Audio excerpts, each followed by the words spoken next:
ดูแลเฮาอยู่ผมสวนที่พร้อมกันอันสู่น้องลาดว่าถ้าคุณสายก็เร็วสุดท้ายเส้นตามขาอาจอย่าน้องมืออยู่มีหมู่ไม่ถึงนั้นเจอท่านขึ้นขอบคุณถึงยามใจเดียวพบมาหันสู่น้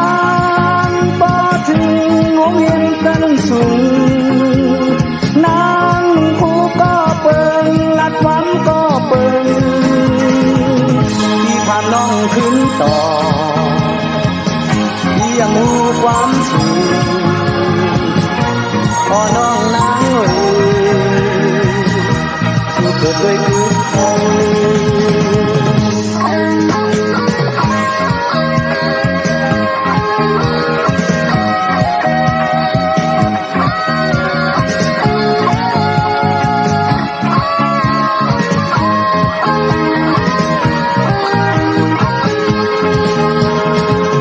เมื่อดูแลเฮาอยู่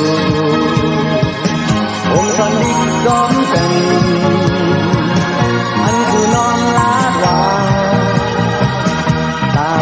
สายก็เร็ว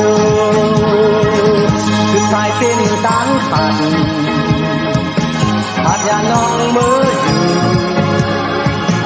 ที่หมู่ไม่ถึงนั้นแต่ฉันขึ้นพร้อมพี่สายใครว่าน้องนางอีกหนึ่งอันหูก็ชูน้องต้องไว้แลพอเป็นคนซื่อหนึ่งและความข้อหนึ่งน้องเราไล่ต้องกว่า